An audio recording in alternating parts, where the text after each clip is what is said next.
Omelette dhaba. Bansipur गांव का गरीब चंदन एक लाला की दुकान में मजदूरी किया करता था। एक रोज की बात है, जब वो दुकान की साफ सफाई कर रहा होता है, तभी लाला आकर उससे कहता है, अरे चंदन, तू अभी तक सफाई ही कर रहा है, तो मेरा खाना लेकर कब आएगा? मालिक, खाना मैं पहले ही ले आया हूँ, अभी परोस कर लाता हूँ। जब खाना ले ही आया था तो मुझे बताया क्यों नहीं? यहाँ भूख के मारे मेरे पेट में गुड़गुड़ हो रही है। माफ करना मालिक, ध्यान नहीं रहा। अरे तो अब खड़ा खड़ा देख क्या रहा है? लेकर आ खाना। जी मालिक। कुछ ही देर में चंदन एक प्लेट में खाना परोसकर लाला के सामने रख देता है और खुद भी खाना खाने के लिए घर चला जाता है। सरिता, सरिता, अरे सरिता, कहाँ हो तुम? जल्दी खाना लगा दो, बहुत भूख लगी है। चंदन के आवाज देने पर भी उसकी पत्नी सरिता का कोई जवाब नहीं आता। तभी उसके बच्चे राजू और चुटकी घर के अंदर आते हैं। बाबा, माँ तो घर में नहीं है। घर में नहीं है? तो कहाँ गई है? बाबा, घर में पानी खत्म हो गया था, इसलिए माँ पानी लेने कुएं पर गई है। बाबा बाबा, हम दोनों को बहुत भूख लगी है बाबा। भूख लगी है? खाना खाने तो मैं आया ही था, लेकिन जब सरिता ही नहीं है तो खाना कौन बनाएगा? चंदन ये सोचते हुए चूल्हे के पास जाकर इधर उधर देखने लगता है, तो उसे 2 अंडे दिखाई देते हैं। तो वो उन 2 अंडों का अपने बच्चों के लिए ऑमलेट बना देता है और दोनों बच्चों को खाने के लिए देता है। बाबा, आप तो बहुत अच्छा ऑमलेट बनाते हो, मम्मी से भी अच्छा। बच्चों के लिए तो ऑमलेट बना दिया, लेकिन अपनी भूख का क्या करूं? चंदन ये सोच ही रहा था कि सिर पर पानी से भरा मटका लिए सरिता घर आ जाती है। अरे, आप कब आए? मैंने तो खाना भी नहीं बनाया था, माफ करिएगा, मैं अभी कुछ बना देती हूँ। मम्मी मम्मी, देखो बाबा ने हमारे लिए ऑमलेट बनाया है, ये बहुत स्वादिष्ट है, आप भी खाओ। ये ऑमलेट आपने बनाया है? हाँ सरिता, बच्चों को भूख लगी थी और 2 अंडे ही थे। मैं तो भूखा रह सकता हूँ, लेकिन बच्चे नहीं, इसीलिए मैंने उनके लिए ये ऑमलेट बना दिया। अब मैं चलता हूँ दुकान पर, लौटना होगा वरना मालिक गुस्सा करेंगे। इस तरह चंदन बिना खाए ही घर से निकल जाता है। ऐसे ही दिन बीतता है। चंदन गरीब जरूर था, लेकिन अपना काम बहुत ही ईमानदारी और मेहनत के साथ किया करता था। लेकिन जिस लाला के यहाँ वो काम करता, वो हमेशा ही उसे बिना बात के फटकार लगाया करता। एक रोज चंदन ट्रक से दुकान में सामान रखवा रहा होता है, तो उससे आटे की बोरी गिर जाती है। लो, कर दिया इस निकम्मे ने नुकसान। एक काम ढंग से नहीं होता तुझसे। मालिक, गलती से हो गया, मैंने जानबूझकर नहीं किया। एक तो गलती करता है, ऊपर से जुबान लड़ा रहा है। नालायक, निकल जा यहाँ से, कोई जरूरत नहीं रही तेरी, निकल। मालिक, ऐसा मत करो, मैं बहुत गरीब हूँ, काम नहीं रहेगा तो मेरे घर का खर्चा कहाँ से चलेगा? मालिक, ये जुबान चलाने से पहले सोचना था। निकल यहाँ से अभी के अभी।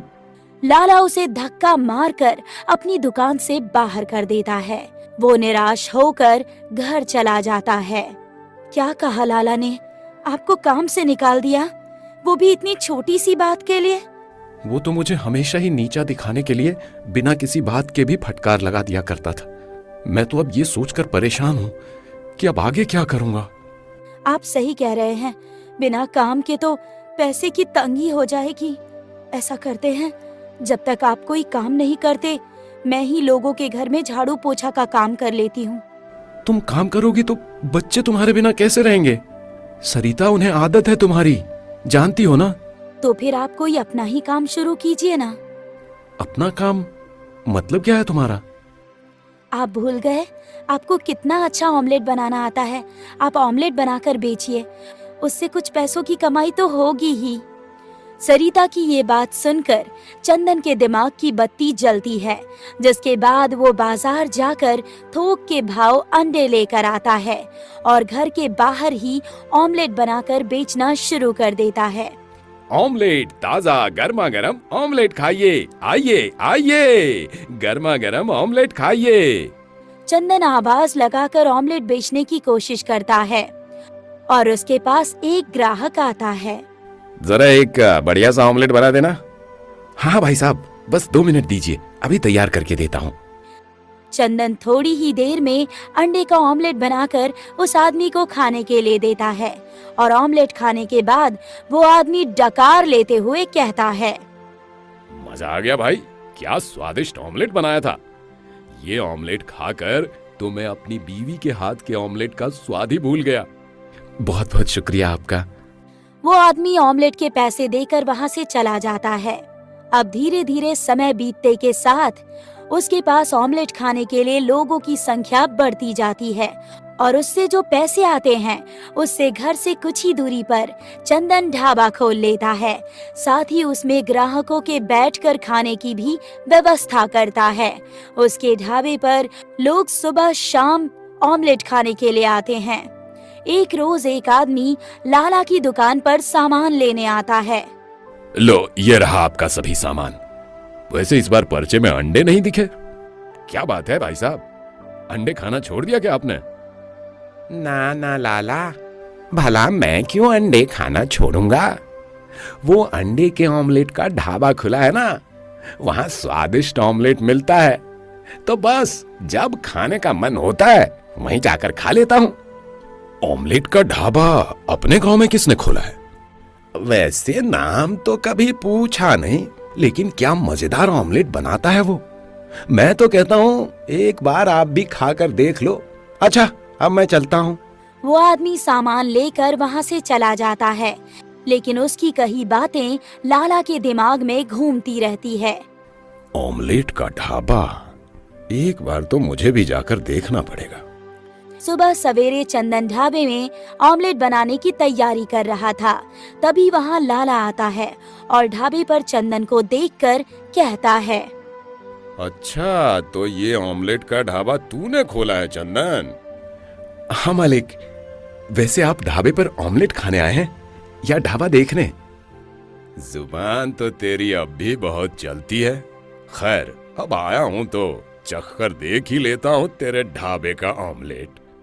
लाला एक कुर्सी पर जाकर बैठ जाता है और थोड़ी ही देर में वहाँ और लोगों का भी आना शुरू हो जाता है।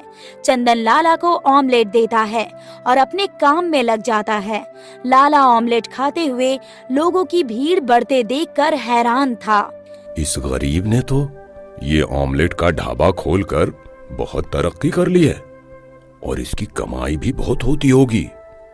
अगर ऐसा ही रहा तो कुछ ही समय में ये गरीब मुझसे भी अमीर हो जाएगा। इसका कुछ तो करना होगा। रात के करीब 8 बजे लाला चोरी छिपे मशाल लिए चंदन के ढाबे पर आता है ताकि उसके ढाबे में आग लगा सके, लेकिन तभी उसके पीछे एक कुत्ता पड़ जाता है और डर के मारे मशाल उसके हाथ से छूटकर जमीन पर गिर पड़ती है और आग उसकी धोती में लग जाती है। तो वो जोर जोर से चिल्लाने लगता है, बचाओ बचाओ बचाओ, कोई आग लग गई, बचाओ मुझे। उसकी आवाज सुनकर सभी लोग अपने घरों से निकल कर आते हैं। अरे बुझाओ कोई आग को, मैं तो चंदन का ढाबा जलाने निकला था, ये तो मेरी ही धोती जल गई। तभी एक आदमी पानी लाकर लाला के ऊपर फेंकता है और आग बुझ जाती है। तो लाला चैन की सांस लेता है। मालिक, पहले तो आपने बिना किसी बात के मुझे काम से निकाला और अब मेरे ढाबे को जलाने की कोशिश की, लेकिन आपकी करनी का फल आपको मिल ही गया। तू सही कह रहा है चंदन, मैं जलन की भावना में अंधा होकर तुझे नुकसान पहुंचाने आया था, लेकिन मेरा ही नुकसान हो गया, मुझे माफ कर दे। लाला सभी लोगों के सामने अपना जुर्म तो कबूल करता है, साथ ही चंदन से माफी भी मांगता है। गरीब चंदन का दिल बहुत साफ था और कभी उसने लाला के यहाँ काम भी किया था। ये सोचकर वो उसे माफ कर देता है, जिसके बाद से लाला कभी उसकी या उसके ऑमलेट के ढाबे को किसी तरह का नुकसान पहुंचाने के बारे में नहीं सोचता और चंदन अपना ऑमलेट का ढाबा मेहनत से चलाता है। शाम के समय मोहन काम से थका हारा घर पहुंचता है तो उसका 10 साल का बेटा चिंटू उससे लिपट कर कहता है, बाबा आ गए। बाबा बाबा देखो ना, माँ ने आज खाने में खिचड़ी बनाई है। मुझे खिचड़ी बिल्कुल पसंद नहीं है।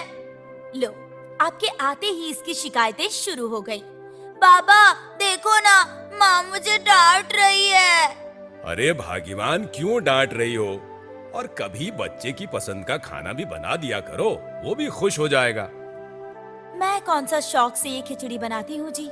महीने का आखिरी चल रहा है, राशन खत्म होने को है। ऐसे में जब तक आपकी पगार नहीं आ जाती, थोड़ा संभल कर ही घर चलाना पड़ेगा ना। ये बात तुम और मैं समझते हैं लता, पर चिंटू तो अभी बच्चा है। कभी कभी उसका मन रखने के लिए थोड़ा ही सही, लेकिन उसकी पसंद का खाना बना दिया करो। ठीक है, आप जाइए, हाथ मुंह धो लीजिए, मैं खाना लगाती हूँ। मैं खिचड़ी नहीं खाऊंगा माँ। चिंटू बेटा, मैं कल तेरी पसंद का खाना बना दूंगी। जिद करना अच्छी बात नहीं है। आज तो तुझे खिचड़ी खानी ही पड़ेगी। मेरा राजा बेटा, खिचड़ी खाएगा ना? ठीक है, लेकिन बस आज। हाँ हाँ, बस आज ही। कुछ ही देर में तीनों साथ बैठकर खाना खाते हैं। मोहन एक ठेकेदार के यहाँ मजदूरी का काम किया करता था और जैसे तैसे अपने परिवार का पालन पोषण कर रहा था। एक रोज लता के घर मोहन का पुराना दोस्त सरजू आता है, जिसके लिए वो कढ़ी चावल बनाती है। उसके बनाए कढ़ी चावल खाकर मोहन का दोस्त सरजू कहता है, क्या लजीज कढ़ी चावल बनाए हैं भाभी आपने। सच कहूं तो पेट भर गया, लेकिन मन नहीं भर रहा। ये तो सही कहा सूरज।